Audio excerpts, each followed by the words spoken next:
ہمارے حکمران اتنے بزدل ہیں، ان کو تو پتہ لگ گیا کہ کوئی بڑا صاحب ناراض ہو گیا تو یہ زرداری کی طرح لیٹ کے نکیریں نکالنے کے لیے تیار ہو جاتے ہیں۔ جب اقتدار چھن جائے، جب گڑبڑ ہو جائے تو پھر کہتے ہیں اینٹ سے اینٹ بجا دیں گے، لیکن جب بیٹے کو وزیر اعظم بنوانے کا چکر ہو تو پھر موروں میں جا کے، اسلام آباد میں بھی زرداری صاحب بات ہو سکتی تھی، عید پہ موروں میں جا کے وہاں کہہ رہے ہیں کہ ہم ہاتھ مضبوط کریں گے، ہم یہ کرو سارا کچھ کرو، لیکن مرو کو دین کا کام بھی تو کرو۔ مسلمانوں کے گھر پیدا ہوئے، تمہارے کان میں اذان ہوئی، تمہارا نام بھی اسلامی رکھا گیا، تمہارے ماں باپ کا جنازہ بھی ہوا، دعا بھی بعد میں ہوئی، قرآن خوانیاں بھی ہوئی۔ تو دینی مدارس کو کمزور کرنا حکومتی بڑوں کا مطمع نظر ہے۔ مولوی کو چکر دیتے ہیں، مجھے افسوس ہے ان سرکاری مولویوں پہ جو ان کے چکر میں آ کے ان کی باتیں، ان کی تقریریں سن کے آ جاتے ہیں، کھڑے ہو کے کہتے ہیں نہیں تم کیا سلوک کر رہے ہو، مہینے بعد وہی کھال جو 1500 کی آپ آج لے رہے تھے نا قربانی والے دن، اب وہی 3000 پہ چلی جائے گی، وہی 4-5 ہزار پہ چلی جائے گی، لیکن مدرسوں کو فائدہ نہ ہو جائے۔ حالانکہ اب مدرسوں کو کھالوں کے رستے میں بہت ساری اپنے این جی اوز بن گئی ہیں، کوئی اسپتالوں والے ہیں، کوئی اور ہیں جو کھالیں اکٹھی کرتے ہیں، جن کے پاس گاڑیاں ہیں، جن کے پاس ملازم ہیں، وہ گھروں سے اٹھا کے لے جاتے ہیں۔ اور ہمارے لوگوں کو بھی اتنا شوق کو نہیں، اللہ ماشاءاللہ چند لوگوں کے سوا، کہ بھئی ہم نے قرآن پاک کی ترویج و اشاعت کے لیے اپنے جانور کی کھال ہر صورت اپنے دینی ادارے کو پہنچانی ہے جس کے ساتھ ہمارا تعلق ہے۔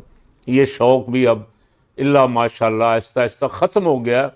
حکومت کا ظلم آپ دیکھ لیں کہ حکومت کے بجٹ میں آتے ہی شہباز نے، جب یہ اے پی ڈی ایم کی حکومت بنی نا، تو آتے ہی سب سے بڑا خطرہ کس سے تھا؟ جال سازی سے آئے تھے، سائفر کے ذریعے حکومت گرائی تھی، خطرہ تھا عدالتوں سے، عدالتوں کا ستیہ ناش کیا۔ ججوں کی تنخواہیں 30-30 35-35 لاکھ، مراعات بے حد و حساب کے، یہ بولنے کے قابل نہ رہیں، سارا بندوبست کیا۔ لیکن مجال ہے جو عوام کے لیے کچھ سوچیں۔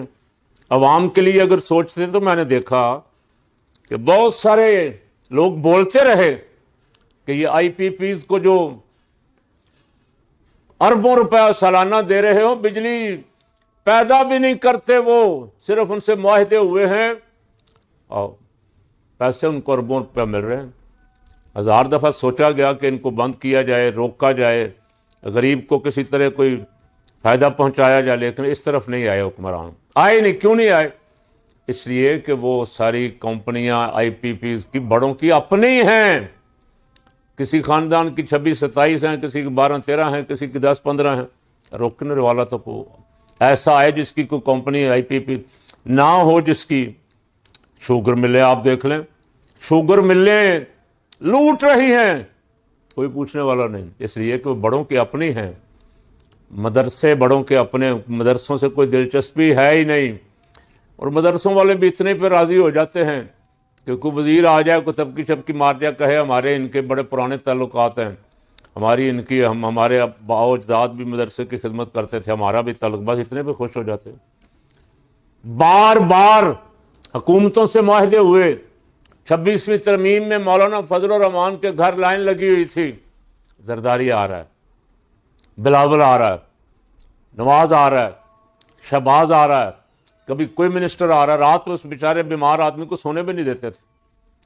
مولانا نے کہا چلے موقع غنیمت ہے، انہوں نے کرنا تو ہے ہی، اب میں بھی اپنی کو بات منوا لوں، میرا طبقہ بھی راضی ہو جائے۔ مولانا نے دینی مدارس کی رجسٹریشن جو روکی ہوئی تھی، بینک اکاؤنٹ بند کیے ہوئے تھے، ان پہ بھی ان سے طے کروایا کہ یہ بھی 26ویں ترمیم میں سارا کچھ شامل ہوگا۔ 26ویں ترمیم صبح 5:30 بجے پاس ہوئی، 6:30 بجے سائنوں کے لیے زرداری کی میز پہ پہنچ گئی، اور 7:30 بجے قاضی فائز عیسیٰ صاحب کے پاس پہنچ کے نافذ العمل بھی ہو گئی، اس کے مطابق فیصلے شروع ہو گئے۔ مولانا پھر 27ویں ترمیم آ گئی۔ 27ویں ترمیم پہ پھر مولانا کے پاس آئے تو مولانا نے کہا کہ آپ نے پہلے ہمارے ساتھ کیا کیا ہے؟ اچھا، زرداری نے جن کاغذوں پہ سائن کیے ان میں سے دینی مدارس والا صفحہ ہی نکال دیا، باقی ساری 26ویں ترمیم پہ جس میں اپنے مفادات تھے، جس میں اقتدار لمبا ہوتا تھا، اس میں سب پہ سائن ہو گیا، گھنٹے کے اندر اندر وہ پہنچ گئے، لیکن مدارس نکال دیے۔ بعد میں 27ویں کے موقع پہ مولانا نے پوچھا کہ ہمارے ساتھ پہلے آپ نے کیا کیا، تو پھر زرداری صاحب نے عذر پیش کیا، جی اس میں کوئی ٹیکنیکلی غلطیاں تھیں۔ مولانا نے کہا باقی تو ساری ترمیم میں کوئی غلطی نہیں تھی، صرف دینی مدارس کے ساتھ ایک ضد ہے، اناد ہے، اس لیے کہ دشمن کا ایجنڈا یہ ہے۔ تو دینی مدارس والوں سے کہتا ہوں، کھالوں کی قیمت انہوں نے جان کے گرائی ہوئی ہے، اس کی پرواہ نہ کریں، اس کا محافظ اللہ ہے، اللہ کا رسول ہے، ان کا کام ہے، وہ خود ہی اسباب پیدا فرما دیتے ہیں، ہمیں تو پتہ بھی نہیں پھر چلتا مدرسے کیسے چل رہے ہیں۔ اللہ اور اس کا رسول جو ہے وہ ان کا نگہبان ہے۔ یہ سلسلہ جب تک دنیا ہے یہ جاری رہنا ہے۔ انا نحن نزلنا الذکر و انا لہ لحافظون، جس مالک نے نازل کیا ہے وہ اس کی حفاظت کے اسباب بھی پیدا فرماتا رہتا ہے۔ اللہ تعالیٰ ہمارے حکمرانوں کو دین دشمنی اور مدارس کی دشمنی اور مدارس کے غریب بچوں سے دشمنی والے رستے سے بچائے اور ہدایت اور نیکی والا رستہ عطا فرما دے۔